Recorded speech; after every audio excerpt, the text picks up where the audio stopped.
Pemirsa, Anda masih bersama kami, Kominfo Newsroom. Pemirsa, Menteri Ketenagakerjaan Ida Fauzia menerima perwakilan buruh dari Konfederasi Serikat Buruh Seluruh Indonesia dan Serikat Pekerja Indonesia. Pertemuan tersebut dilakukan guna membahas Permenaker Nomor 2 Tahun 2022 tentang JHT dan JKP.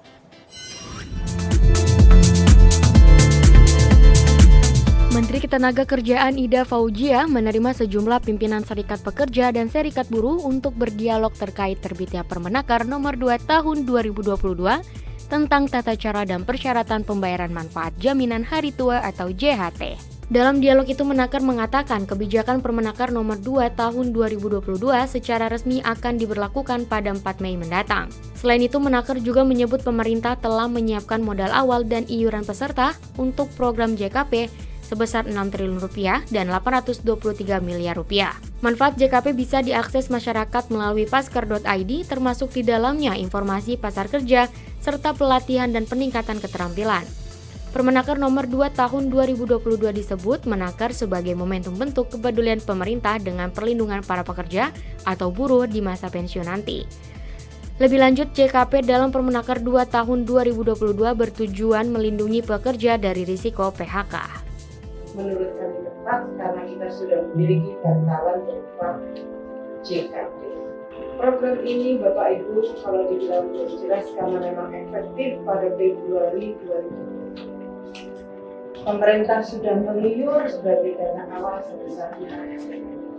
Pemerintah juga meliur selama tahun 2021 sebagai kewajiban dari PP 370 meliur Rp823 miliar pada tahun yang sudah meliur. Dan pemerintah insya Allah Bapak Presiden akan melaunching program JKP ini pada tanggal 22 Februari 2022. Jadi bantalan sosialnya disiapkan, masih berlaku. Kenapa 3 bulan? Kami ingin memastikan bahwa program JKP ini berjalan sesuai dengan ketentuan peraturan.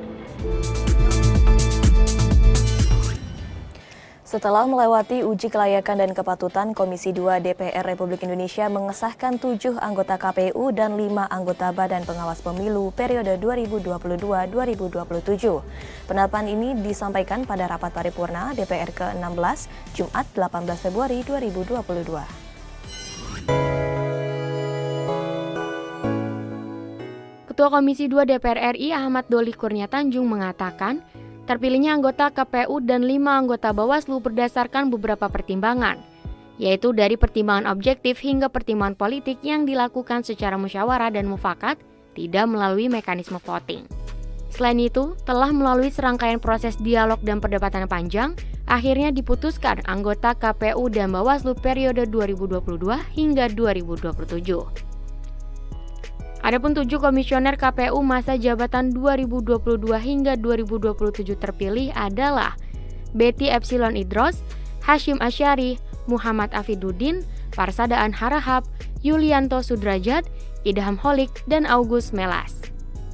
Sedangkan 5 anggota Bawaslu 2022 hingga 2027 yang lolos terpilih yaitu Loli Suhenti, Puadi, Rahmat Bagja, Tortok Haryono, dan Herwin Jeffrey Hilsa Malonda.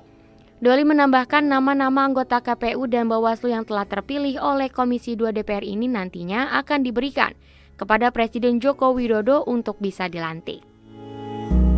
Menaruh harapan besar kepada para komisioner KPU dan komisioner Bawaslu terpilih agar mampu bekerja keras, bekerja sehat, dan bekerja tuntas, utamanya dalam mempersiapkan penyelenggaraan pemilihan umum dan pemilihan tahun 2024 secara demokratis, berintegritas, dan berdasarkan asas langsung, umum, bebas, dan rahasia.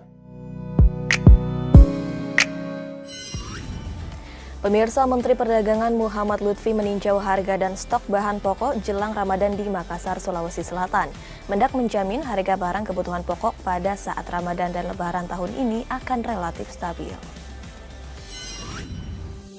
Jelang masuknya bulan suci Ramadan, Menteri Perdagangan Republik Indonesia melakukan tinjauan terkait ketersediaan stok dan harga barang kebutuhan pokok di Pasar Terong dan Pasar Pabayeng-Bayeng, Makassar, Sulawesi Selatan.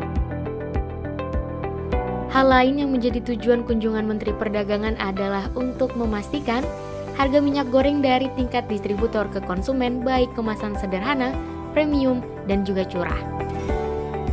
Selain minyak goreng juga dilakukan pengecekan harga gula yang nantinya juga akan menjadi kebutuhan pokok pada saat bulan Ramadan.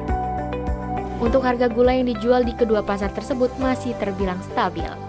Teman saya bekas ketua umum HIPMI ingin mengecek masalah kestabilan harga menjelang puasa Ramadan dan Idul Fitri. Ada beberapa barang penting yang menjadi cakupan yang ada di Kementerian Perdagangan. Yang terutama terpenting adalah masalah minyak goreng. Jadi saya melihat di sini yang kita lihat di pasar ini adalah minyak curah dengan harga terjangkau tetap ada. Yang tidak ada adalah minyak paket premium dan paket sederhana.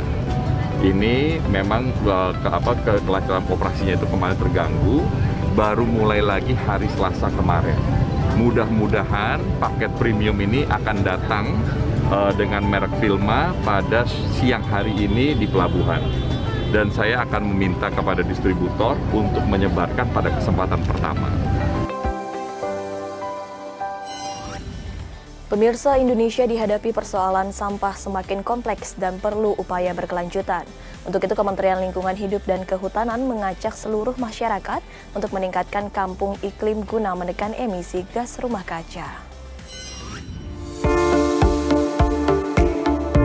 Dalam rangka memperingati Hari Peduli Sampah Nasional setiap tanggal 21 Februari, Kementerian Lingkungan Hidup dan Kehutanan mensinergikan 3 program besar KLHK sebagai momentum HPSN tahun 2022.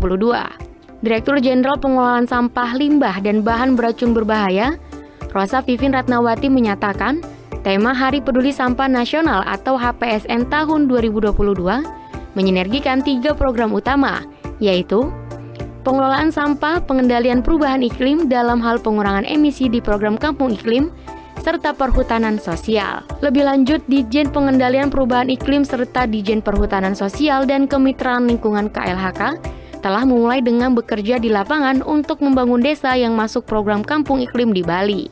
Beberapa hal yang dilakukan adalah membangun kompetensi pengelolaan sampah, dimulai dari pengelolaan dari hulu sampai hilir, salah satunya dengan pembangunan bank sampah dan rumah kompos.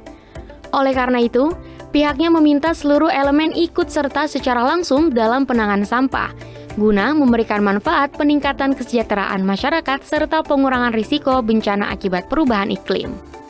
Sehingga saya himbau juga kepada para kepala dinas LH seluruh Indonesia, baik provinsi maupun kabupaten kota, ketika bekerja untuk dalam rangka Hari Peduli Sampah Nasional, janganlah hanya bersih-bersih saja. Tapi tolong tingkatkan kampung iklim yang ada di daerah Bapak Ibu sekalian, provinsi, kabupaten, kota, dan tolong integrasikan kegiatan program pengelolaan sampah, program perhutanan sosial dan kemitraan lingkungan, dan program perubahan iklim.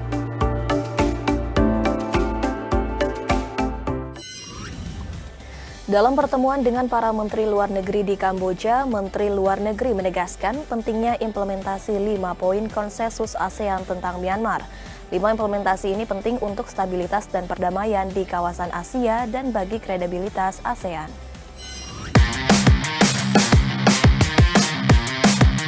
Para Menteri Luar Negeri ASEAN mengadakan pertemuan retreat di ibu kota Kamboja, Phnom Penh. Dalam jumpa pers secara virtual, Menteri Luar Negeri Indonesia Retno Marsudi menjelaskan, ASEAN sangat prihatin terhadap kondisi di Myanmar, mengingat tidak adanya kemajuan signifikan dalam implementasi konsensus 5 poin yang dihasilkan dalam pertemuan para pemimpin ASEAN di Jakarta April tahun lalu. Menurut Menlu Retno, pelaksanaan konsensus 5 poin ini sangat penting bagi rakyat Myanmar dan juga untuk stabilitas dan perdamaian di kawasan Asia Tenggara serta kredibilitas ASEAN. Menurut Menlu Retno, pelaksanaan konsensus 5 poin ini sangat penting bagi rakyat Myanmar dan juga untuk stabilitas dan perdamaian di kawasan Asia Tenggara serta kredibilitas ASEAN. Kelima poin konsensus itu adalah kekerasan di Myanmar harus dihentikan. Kedua, dialog membangun antara semua pihak. Ketiga, utusan khusus Ketua ASEAN memediasi dialog dengan Sekjen ASEAN. Keempat, anggota ASEAN memberikan bantuan kemanusiaan melalui AHA Center. Dan kelima, utusan khusus dan delegasi berkunjung ke ASEAN untuk bertemu semua pemangku kepentingan. Dua hal penting yang ingin dilihat dari implementasi 5 point of consensus saat ini adalah pertama, stop penggunaan kekerasan, stop violence. Yang kedua, kunjungan utusan khusus Ketua ASEAN dan dapat dilakukan dan dapat memiliki akses untuk melakukan komunikasi dan bertemu dengan semua pihak.